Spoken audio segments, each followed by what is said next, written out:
রক্তরহস্যের আজকের প্রেজেন্ট শেষ ট্রেন। নমস্কার বন্ধুরা, আমি সুস্মিতা। রক্তরহস্যে স্বাগত জানাই আপনাদের। এটা এমন একটা জায়গা যেখানে মানুষের মুখে শোনা সেই সত্য ঘটনাকে তুলে ধরা হয়, যেগুলো আমাদের চেনা বাস্তবতাকে প্রশ্নের মুখে ফেলে দেয় আর বিশ্বাস অবিশ্বাসের মাঝখানে তৈরি করে ঠান্ডা নিঃশ্বাসের এক সুখ। আজ আমি যে অভিজ্ঞতা আপনাদের শোনাতে চলেছি সেটা এসেছে আমার এক সোশ্যাল মিডিয়ার বন্ধু মানালির কাছ থেকে। ওর কথায়, দিদি, এটা কেউ বিশ্বাস করুক বা না করুক, আমি নিজের চোখে দেখেছি, আর আজও সেই রাতের কথা মনে পড়লে শরীর জমে যায়। এই অভিজ্ঞতা মানালির একার নয়, এটা একটা অদৃশ্য ছায়ার স্পর্শ, যা কখন কাকে ছুঁয়ে যাবে তা কেউ জানে না। ঘটনাটা ঘটে বছর 3 আগে। মানালি তখন সদ্য চাকরি পেয়েছে। কলকাতার নিউ টাউনে একটা নামী কোম্পানিতে জয়েন করেছে। সেদিন অফিসে থেকে কাজ শেষ করে বাড়ি ফিরতে দেরি হয়ে যায় মানালির, আর তাই শেষ ট্রেন ধরতে হয় রাত 11:45 শিয়ালদহ লোকাল। কামরায় মানালি তখন একা, জানলার পাশে বসে হেডফোন কানে দিয়ে গান শুনছিল। কিন্তু মিনিট 5 যেতে না যেতে একটা পোড়া মাংসের গন্ধ মানালির নাকে এসে লাগে। তা ছিল তীব্র ঝাঁঝালো, কেউ যেন আগুনে পুড়ছে। মানালি প্রথমে ভাবল কেউ হয়তো সিগারেট খাচ্ছে, কিন্তু আশেপাশে তাকিয়ে দেখল পুরো কামরা ফাঁকা। আর একটা অদ্ভুত ব্যাপার, ট্রেনটা যেন অস্বাভাবিকভাবে ধীরে চলছে।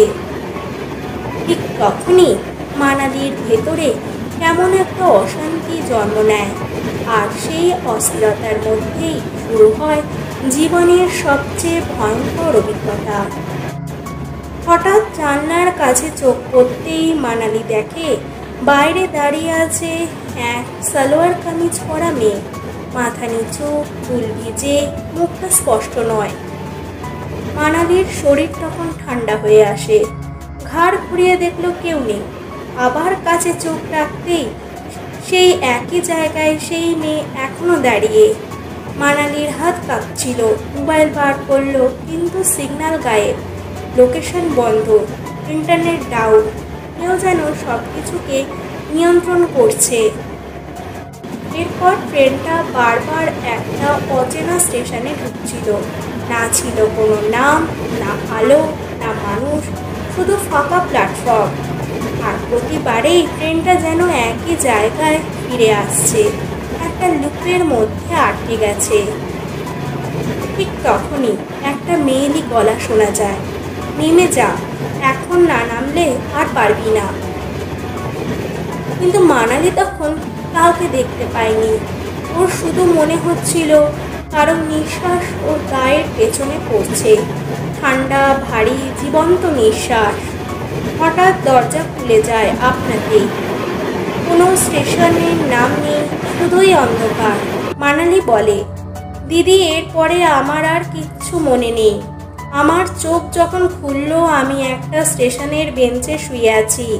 ফোনে রাত 12টার পরের কোনো রেকর্ড নেই, জিপিএস নেই, কল হিস্ট্রি নেই। এমনভাবে সব মুছে গেছে যেন আমি ওই সময়টার অস্তিত্বই পাইনি।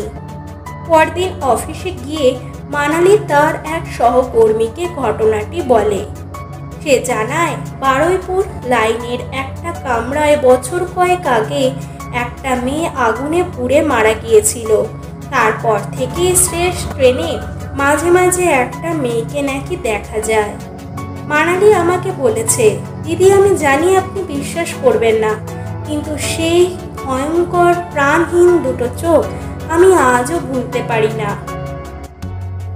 বন্ধুরা, এই কথাগুলো একটা কল্পনার অংশ নয়, এটা একটা বাস্তব অভিজ্ঞতা, মানালির নিজের দেখা, নিজে অনুভব করা।